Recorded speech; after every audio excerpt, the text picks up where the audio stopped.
Halo Sobat Bonsai Indonesia, Assalamualaikum warahmatullahi wabarakatuh. Di kesempatan kali ini saya akan update progres budidaya bonsai sistem grounding ya sobat. Mulai dari seputar pemilihan bibit yang saya tanam, perawatan, pemeliharaan, sampai tips program pembesaran yang saya aplikasikan. Untuk usia ground 1,5 tahun dari awal tanam ya sobat bonsai. Nanti kita akan cek satu persatu contoh hasil programan yang sudah saya proses di lahan ini selama 1,5 tahun. Nah, untuk video proses buka lahan ground mulai dari pengolahan lahan, pembuatan saluran irigasi, dan seputar komposisi media tanam yang saya gunakan ataupun ukuran karpet talang yang saya aplikasikan, sudah saya buatkan juga videonya 1,5 tahun yang lalu ya sobat bonsai. Mungkin sobat bonsai yang belum menonton dokumentasi proses buka lahan ground, nanti saya cantumkan link videonya di kolom deskripsi. Nah, untuk jenis bibit yang saya budidayakan di sini ada jenis pohon sancang, anting putri, waru India, waru Taiwan, Xianji, dan ada beberapa ficus amplas dan ibre. Dan rata-rata bibitnya dari cangkok ya sobat bonsai. Untuk di lahan ini total ada 250 pohon dan sudah saya lakukan program akar semua. Nah, rencana dalam waktu dekat ini semuanya saya akan lakukan pengepresan batang utama atau mulai kita nolkan untuk kita program ke tahap gerak dasar dan percabangan.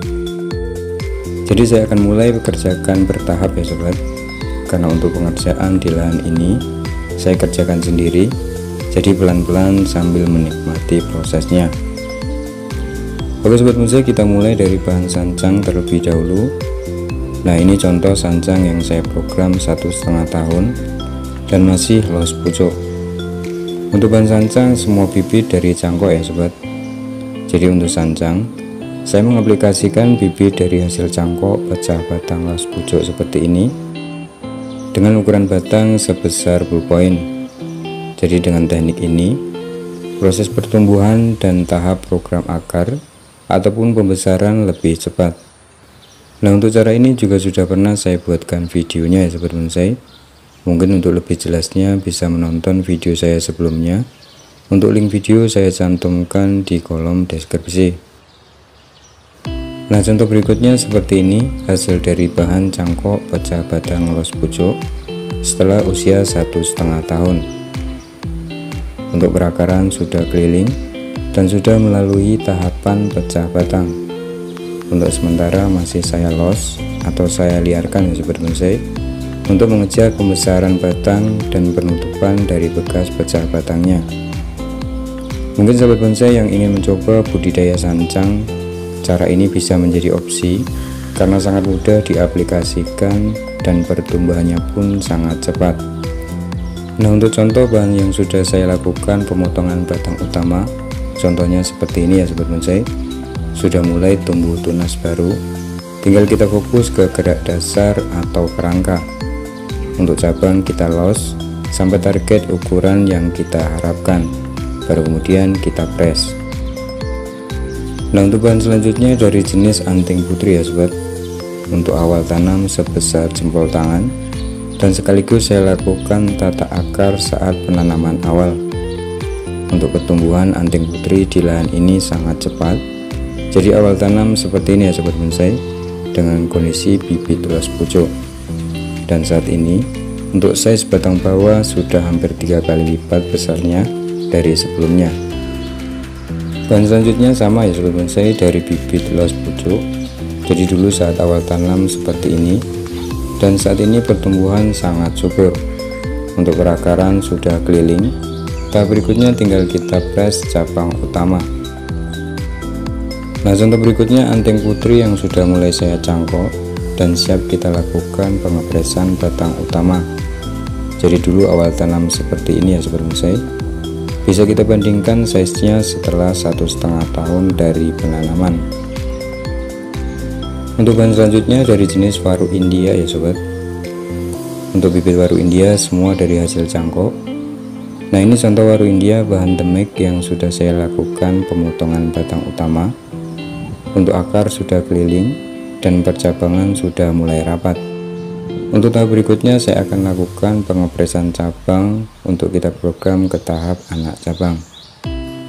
Nah, ini video saat awal pengepresan batang utama dulu ya sobat. Bisa kita bandingkan dengan kondisi sekarang. Untuk pertumbuhan sangat cepat dan karakter batang sudah mulai terkesan tua. Untuk bahan berikutnya hasil dari pecah batang ukuran kecil ya sobat bonsai. Untuk percabangan sudah lengkap, tinggal kita lakukan pengepresan batang utama. Nah, bahan berikutnya waru India ukuran besar ya sobat bonsai. Untuk bibit dari cangkok dengan batang ukuran besar. Jadi awalnya dari bibit seperti ini ya sobat.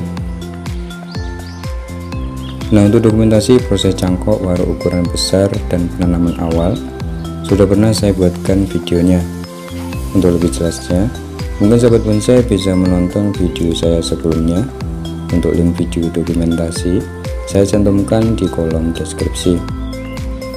Contoh berikutnya bahan semua lagi ya sahabat bonsai. Beberapa bulan yang lalu saya lakukan pemahatan untuk memberikan karakter atau kesan tua untuk akar keliling, dan sudah siap kita press ke depannya. Bahan waru India yang terakhir hasil dari program pecah batang tinggi. Hasilnya seperti ini. Bekas pecahan sudah mulai menutup sempurna. Tinggal kita lakukan pengepresan batang utama ke depannya dan fokus ke gerak dasar dan pembesaran cabang.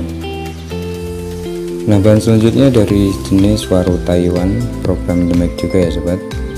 Untuk bahan yang ini sudah saya lakukan pemotongan batang utama dan mulai fokus program ke tahap percabangan.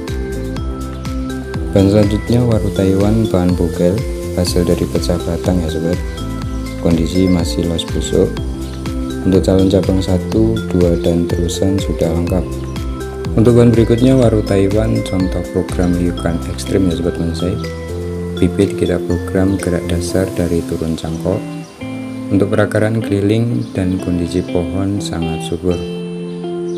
Nah, ini bahan waru endemik lagi, contoh program tata akar. Jadi tanpa saya lakukan pecah batang. Dulu awal tanam sebesar ballpoint seperti ini dengan kondisi bibit los pucuk. Untuk percabangan sudah lengkap dan karakter batang sudah terbentuk dari bekas pemahatan kulit kambium. Contoh berikutnya waru Taiwan ukuran besar dengan kondisi los pucuk, perakaran keliling dan percabangan sudah lengkap ya sobat bonsai. Nah, contoh bahan waru Taiwan terakhir bahan bogel seperti ini hasil dari program tata akar. Untuk batang utama sudah pernah saya lakukan pengepresan dan kedepannya kita lakukan pengepresan cabang untuk kita program ke tahap anak cabang. Contoh bahan selanjutnya dari jenis Ficus amplas ya sobat bonsai. Percabangan sudah mulai kita arahkan. Dan untuk akar kedepannya saya akan press untuk menumbuhkan struktur akar baru atau anak cabang akar. Nah, bahan terakhir dari jenis Yanchi atau cherry ya sobat bonsai. Untuk bibit dulu dari cangkok sebesar ballpoint dan saat ini sudah mulai tumbuh besar meskipun pertumbuhannya tidak secepat waru dan bigas. Nah, untuk seputar perawatan dan pemeliharaan kita kontinu ya sobat. Jadi memang butuh perlakuan ekstra. Untuk 6 bulan awal cukup menguras tenaga di penyiraman ya sobat bonsai, karena penanaman di musim kemarau, jadi harus rutin menjaga kelembapan media tanam. Untuk rumput atau gulma kita bersihkan 6 bulan sekali agar tidak mengganggu pertumbuhan dari pohon itu sendiri. Untuk cabang dan daun 3 bulan sekali kita pruning yang sekiranya menghalangi jalannya sinar matahari ke batang utama. Kemudian untuk cabang dan daun kita semprot insek 6 bulan sekali untuk menanggulangi hama dan kutu putih. Nah, untuk pemupukan kita lakukan 6 bulan sekali menggunakan kotoran kambing dengan cara kita kocor. Baru kemudian yang atas kita taburkan kotoran kambing yang sudah kering. Untuk penyiraman, karena dari awal kita buatkan saluran irigasi, jadi tinggal kita buka tutup saluran air saja ya sobat, karena posisi akar sudah tembus ke bawah. Oke sobat bonsai, terima kasih telah menonton, semoga bermanfaat. Ikuti terus channel Bonsai Kultur. karena saya akan selalu mengupdate secara kontinu dan berkelanjutan. Tetap semangat dan terus berkarya. Salam budidaya, salam satu hobi, salam bonsai.